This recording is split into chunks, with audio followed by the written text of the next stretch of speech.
Hey everybody, Scott here. And I'm Noah, and today we're going to try to help you get in the know when it comes to RV leveling. And stabilization. First, let's talk about leveling. Why is it so important?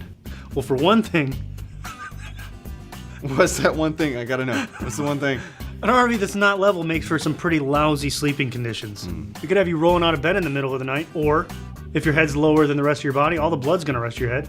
It's just uncomfortable. Like a bat? A bat is uncomfortable. Yes. A not level RV also affects the holding tank sensors, making them inaccurate. Most importantly though, is your RV refrigerator. Why? It will not function properly if it's not level, and then food can spoil and could lead to some costly repairs. Leveling your RV then. How do you do it? Well, the first step to leveling your RV or travel trailer is to determine which of the axes are not level. Is it front to back, or is it side to side, or is it both? Camco offers several different options to help you determine this, depending on the type of RV you have. If you have a towable RV, such as a travel trailer or a fifth wheel trailer, you'll be leveling it side to side first. To determine the side-to-side level, you're going to need something that you can see from the tow vehicle, such as Camco's Trailer Level or Acculevel. These mount to your trailer and are similar to the standard bubble levels, but they have a large ball in them, so you can see them from the rearview mirror. When the ball is center, the trailer is level. After the trailer is level, side to side, you're going to unhook it from your tow vehicle and level it front to back, using the trailer's tongue jack or landing gear. The trailer level and the Acculevel also have bubble levels in them that can be used to determine the front to back leveling. If you'd rather not use these, we also offer different types of your standard bubble levels. If you have a drivable RV, you're going to be leveling it front to back and side to side at the same time. Probably the best leveling indicator to use would be the RV Easy Level. You simply turn it on and place it on the floor when your RV is level. All the lights turn green, and that's it. That's it? That's it. So, once you have your leveling indicator or indicators of choice, you'll need to physically level the RV. So how do you do that? To level your RV or trailer, you pretty much just need something to drive or pull your RV up on. Does Camco offer anything that can help me out with this? Funny you should ask. Camco has a few different solutions for this. We have the Tri-Leveler. We have leveling blocks that come in a storage bag.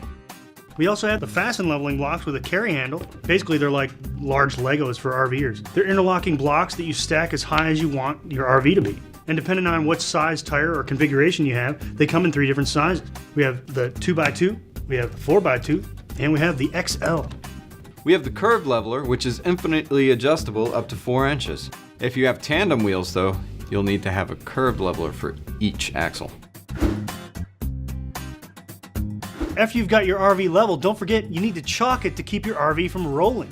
Chock it? Does Camco have any of these chocks? We have several chocks. What kind of chocks? We have small chocks, large chocks, and huge chocks. Huge chocks? Chocks with rope, chocks that nest, chocks with handles, and chocks that are made specifically for use with Camco brand leveling blocks. For tandem wheel trailers, it also helps to use a tandem wheel chock or wheel stops. These will help reduce the front to back shifting. Tire spacing varies though from trailer to trailer, so be sure to get the appropriate size and kind of wheel stop that best suits your needs. So, we're leveled, we're chocked. Guess what time it is? What time is it? Stabilization time. Well, technically you could skip this step. I skipped this step once. Once? Once. In the middle of the night when the kids got up to go to the bathroom, the RV was rocking back and forth, and from then on, the rest of the night, all I could notice was the RV rocking back and forth. Every little movement, the whole RV shook. So I recommend not skipping the stabilization step. Okay then. Stabilization should not be skipped. Noah, can you explain what stabilization is? Well, basically, stabilization is when you use something to create a rigid contact point between the ground and the frame of your RV. A lot of RVs these days come with stabilization devices built in, such as stabilization jacks and scissor jacks. Some of these are automatic, some you're going to need to hand crank or use a drill adapter. If you don't have stabilization jacks of any sort built into your RV, Camco can help you out with our scissor jacks, which can be bolted or welded onto your RV's frame. Or, if you don't want to do that, we offer more temporary solutions.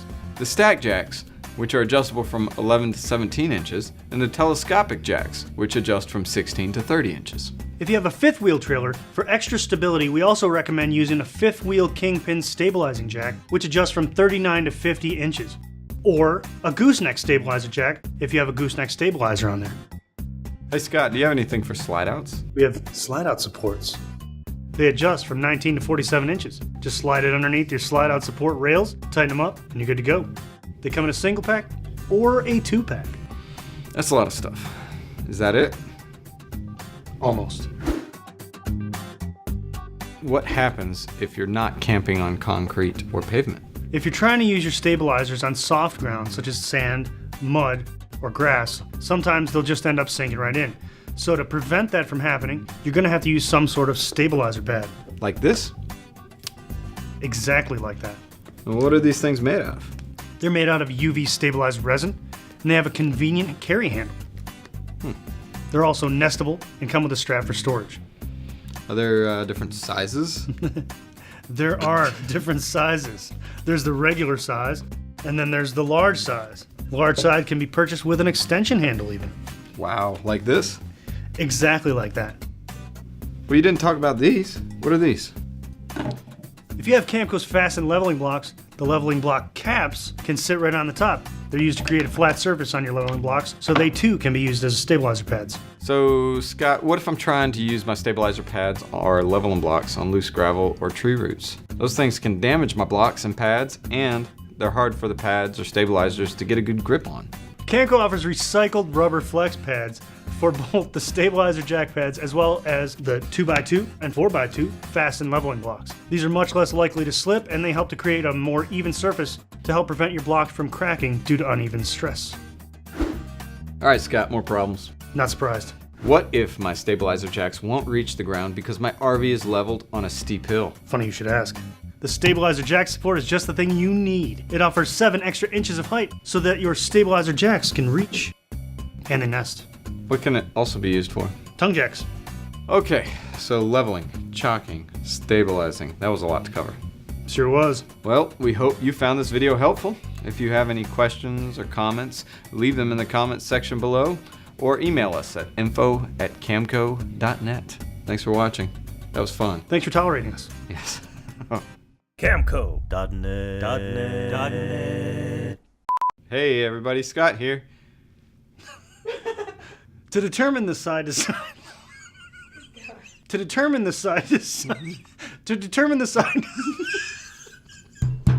And the telescopic stabilization jacks, which adjust from 16 to 30 inches. If you have a fifth Telescopic. telescopic. Telescopic. And the telescopic stabilization. Oh my God. Stabilization.